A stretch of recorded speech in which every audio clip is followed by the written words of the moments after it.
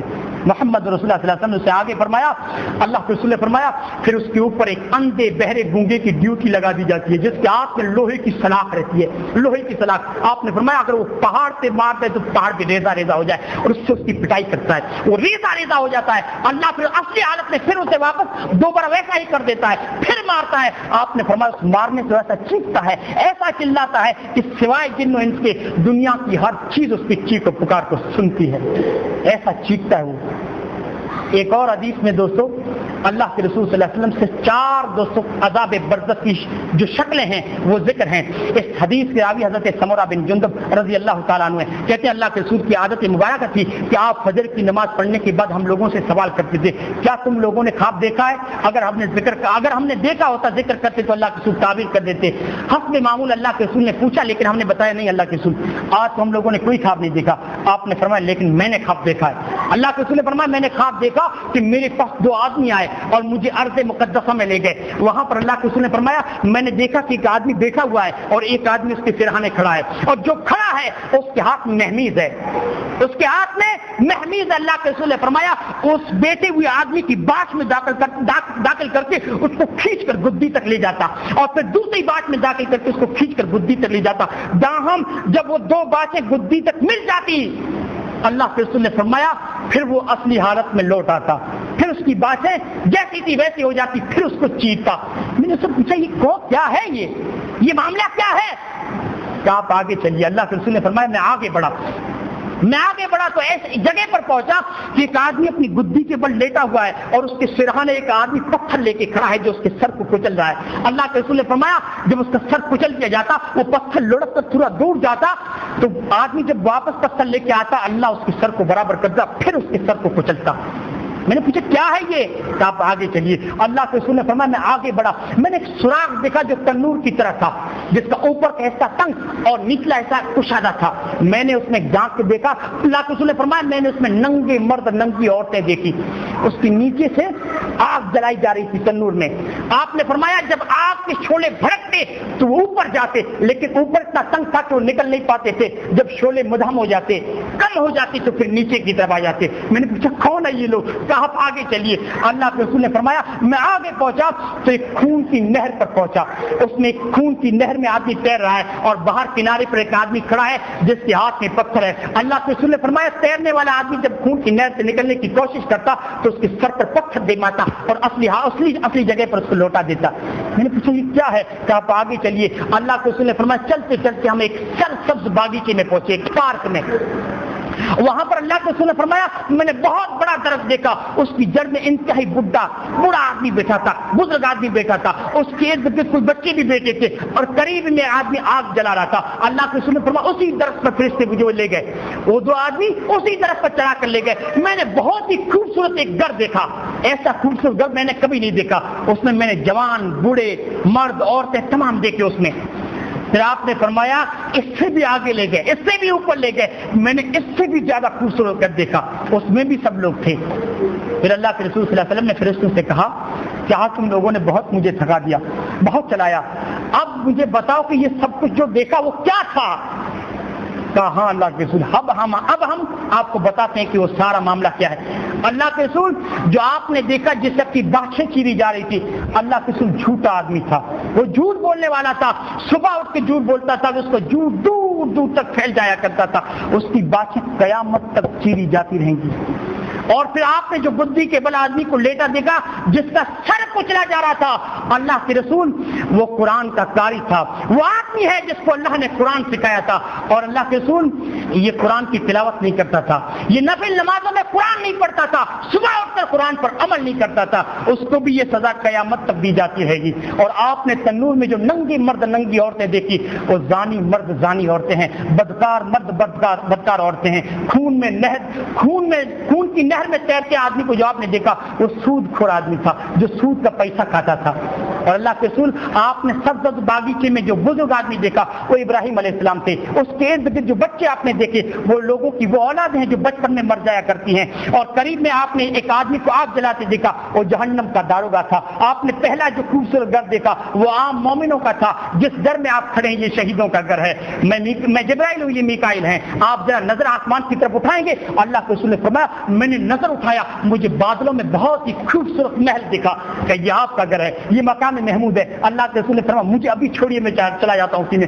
اللہ کے رسول سے فیصلے کہ اللہ کے رسول رک جائیے, آپ کی عمر مبارک ابھی باقی ہے. یقیناً آپ پورا کر لیتے تو اس میں داخل ہو جاتے, لیکن آپ کی عمر مبارک ابھی باقی ہے, اس کو پورا کر لیجیے. انشاءاللہ آپ کو اللہ رب العالمین یہ محل عطا کرے گا. دوستو یہ عذاب جہنم ہے, یہ عذاب برزخ ہے. تیاری کیجیے دوستو اس کے لیے. قبر چیخ چیخ کے کہتی ہے مٹی کا گھر ہوں, میں انتہائی تاریخ جگہ ہوں, میرے لیے کچھ تیاری کر لو. حضرت برا بن عازب کہتے ہیں ہم انصاریوں کی نماز جنازہ میں اللہ کے رسول صلی اللہ علیہ وسلم کے ساتھ تھے. اللہ کے رسول تدفین کے وقت ہمارے ساتھ تھے. آپ قبر ہی کے کنارے بیٹھے مٹی سے اس لکڑی سے کچھ کھود رہے تھے اور رو رہے تھے, یہاں تک کہ اللہ کے رسول کے آنسوؤں سے قبر کی مٹی بھیتر ہو گئی. اور آپ نے فرمایا یا اخوانی لمثل ھذا فاعدوا, او میرے بھائیوں اس دن کے لیے تم بھی کچھ کر لو, اس دن کے لیے تم بھی کچھ کر لو. محمد رسول اللہ صلی اللہ علیہ وسلم کا دوستو قبر کے کنارے بیٹھے رونا, پتہ یہ چلا کہ دوستو قبر عبرت کی جگہ ہے. اور پھر اللہ کے رسول کا یہ کہنا کہ اس دن کے لیے تم بھی تیاری کر لو, پتہ یہ چلا کہ دوستو ہمیں اس دن کے لیے تیاری کرنی ہے. اور تیاری کیسے ہوگی, آئیے محمد رسول اللہ صلی اللہ علیہ وسلم کی حدیث دیکھیے. اللہ کے رسول نے فرمایا جب مردے کو دفن کرنے کے لیے لوگ جاتے ہیں تو 3 چیزیں اس کے ساتھ جاتی ہیں, 2 واپس اور 1 ہی اس کے ساتھ رہتی ہے. اور اس کے رشتے دار, اس کی مال اور اس کا اعمال, یہ 3 چیزیں جاتی ہیں. لیکن رشتے دار, اس کا مال, اس کا ساتھ چھوڑ دیتے ہیں, اور اس کے ساتھ جو دیتی ہے وہ چیز ہے اس کا نیک عمل. دوستو اب آنکھیں کھولیے اور جس جگہ پر آپ ہیں رک جائیے. بس اگر صبح کا بھولا شام کو لوٹ آئے تو بھولا نہیں چلاتا دوستو.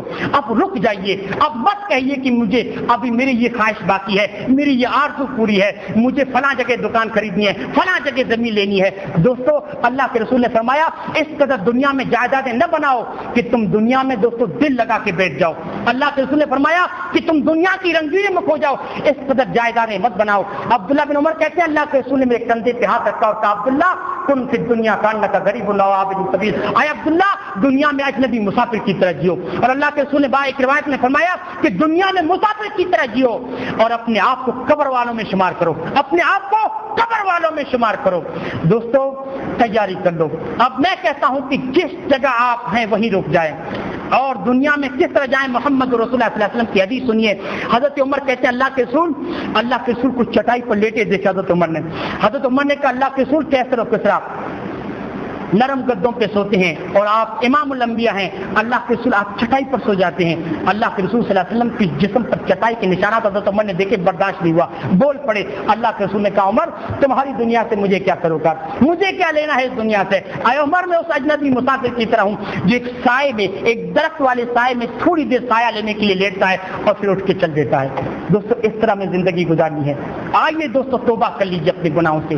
کیا ہماری توبہ قبول ہوگی؟ دوستو رب العالمین امید دلاتا ہے کہ قل یا عبادی الذین اسرفوا علی انفسہم لا تقنطوا من رحمت اللہ. اس آیت کی دوستو پس منظر میں حضرت عبداللہ بن عباس کہتے ہیں کہ مشرکین اللہ کے رسول کے پاس ہے اور کہتے ہیں اللہ کے رسول کیا اللہ ہماری توبہ قبول کرے گا؟ ہم تو گناہوں سے, اللہ کے رسول ہمارے تو گناہ اتنے ہیں جتنے سمندر میں پانی بھی نہیں, ہم تو پوری زندگی شرک کرتے, ہم نے تو اپنی بچیوں کو زندہ درگور کیا ہے, کیا اللہ ہمارے گناہ معاف کر دے گا؟ اللہ رب العالمین نے قرآن مجید کی آیت نازل کر دی کہ ہاں اخلاص کے ساتھ ایمان قبول کر توبہ کرو تو میں تمہاری توبہ کو قبول کروں گا. اللہ مشرکوں کو دوستو امید دلاتا ہے, ہم تو توحید پرست ہیں, اللہ رب العالمین کی وعدانیت کو دل سے تسلیم کرتے ہیں, اللہ کی رسول کی رسالت پر ہمارا ایمان ہے.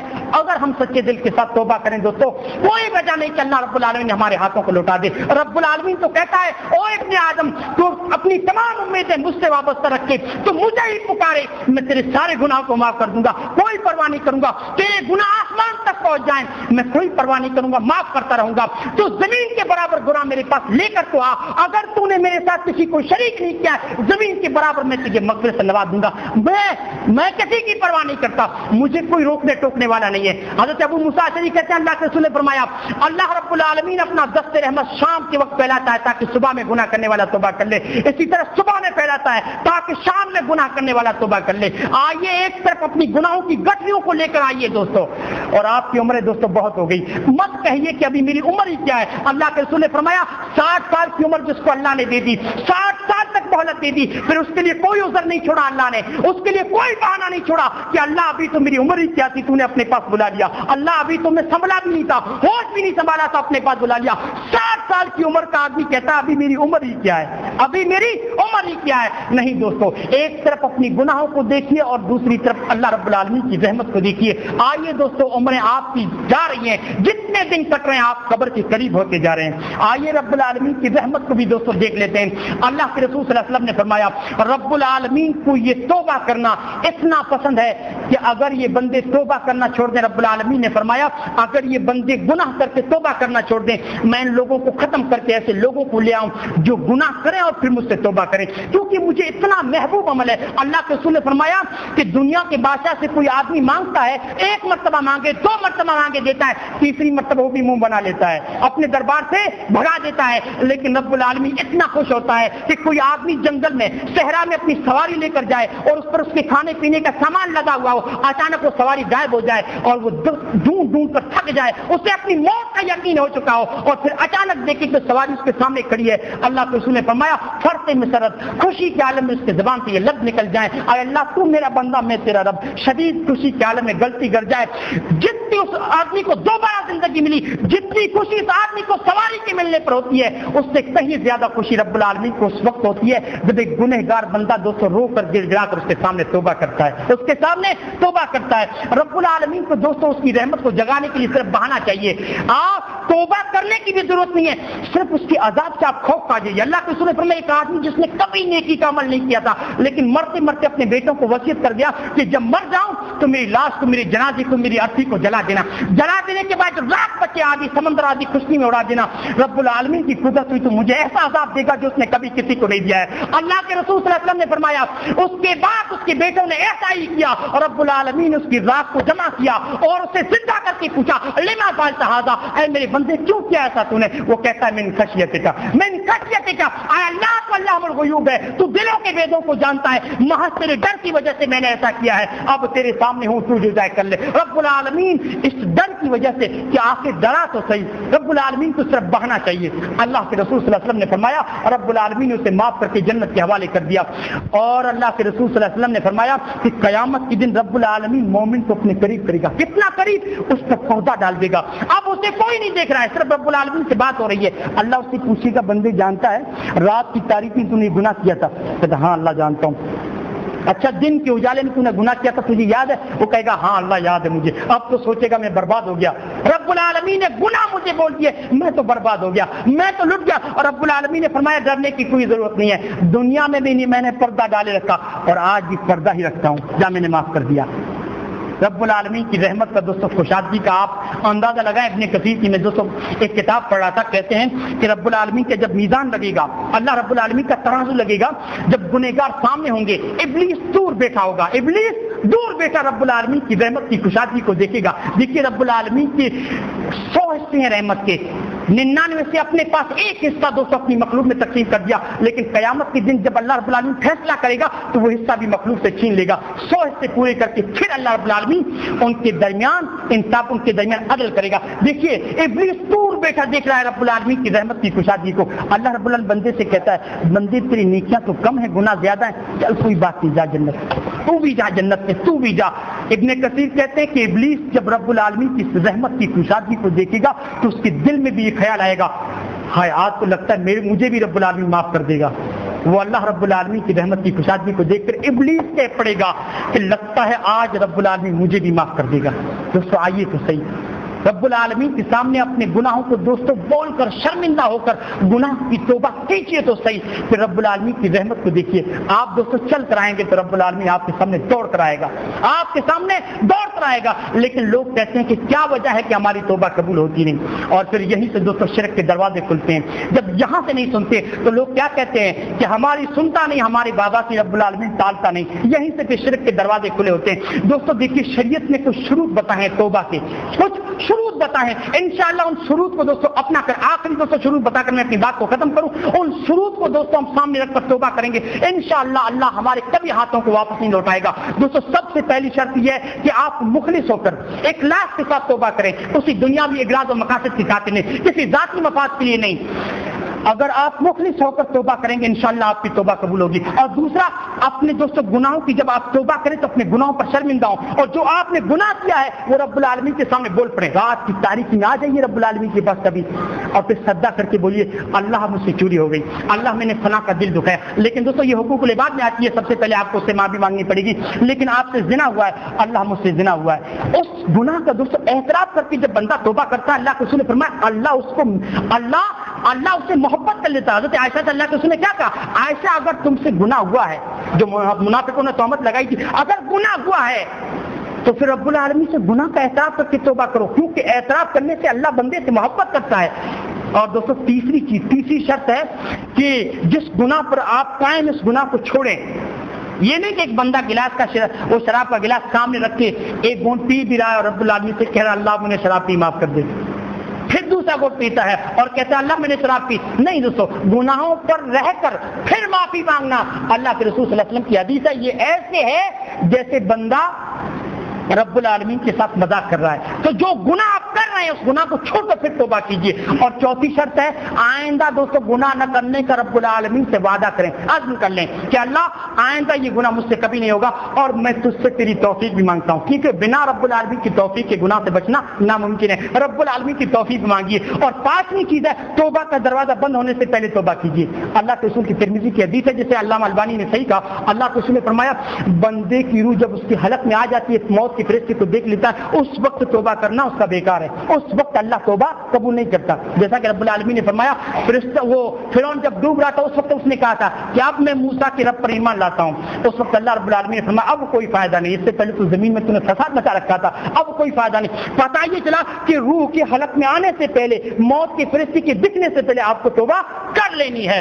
اور دوستوں اس میں دوسری چیز ہے سورج کے مغرب سے نکلنے سے پہلے اللہ کے رسول نے فرمایا مغرب ایک توبہ کا دروازہ جس کی مسافت 70 سال کی ہے اور وہ اس وقت تک کھلا رہے گا جب تک سورج وہاں سے نہ نکلے، اس کے نکلنے سے پہلے اگر آپ توبہ کر لیتے ہیں تو اللہ رب العالمین کے یہاں قابل قبول ہے۔ اور دوستوں جو چھٹی چیز ہے وہ حقوق العباد سے تعلق رکھتی ہے، آپ نے کسی کی زمین دبائی ہے، کسی کو مارا ہے، کسی کو پیٹا ہے تو سب سے پہلے اس سے معافی مانگیے، وہ معاف کرتا ہے پھر اللہ کے پاس آئیے اللہ سے بندے نے معاف کر دیا اب رہے اب میرا اور تیرا معاملہ ہے، تو بھی مجھے معاف کر دے اللہ، تو بھی مجھے معاف کر لے۔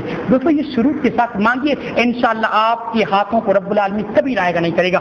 آئیے ان تمام شروع کے ساتھ رب العالمین سے توبہ کرتے ہیں کہ اللہ ہمیں خالص دل کے ساتھ توبہ کرنے کی توفیق دے، اے اللہ ہمارے گناہوں کو تو بخش دے، اے اللہ ہمیں عذاب جہنم سے بچا، اے اللہ قبر کے لمحے ہمارے لیے آسان کر دے، اے اللہ ہماری قبر کو ہمارے لیے جنت کی کیاری میں سے کیاری بنا دے، اے اللہ جو تیری رحمت میں آ چکے ہیں ان کو کروٹ چین و سکون عطا فرما، اے اللہ ان کی قبر کو تو نور سے بھر دے، اے اللہ قبر کے لمحے ان کے لیے آسان کر دے، اے اللہ ان کی قبر کو تو جنت کی کیاری میں سے کیاری بنا دے، اے اللہ ہمیں جب تک زندہ رکھنا اسلام پہ، جب ہمارا خاتمہ ہو تو ایمان باللہ پر۔ السلام علیکم و رحمۃ اللہ۔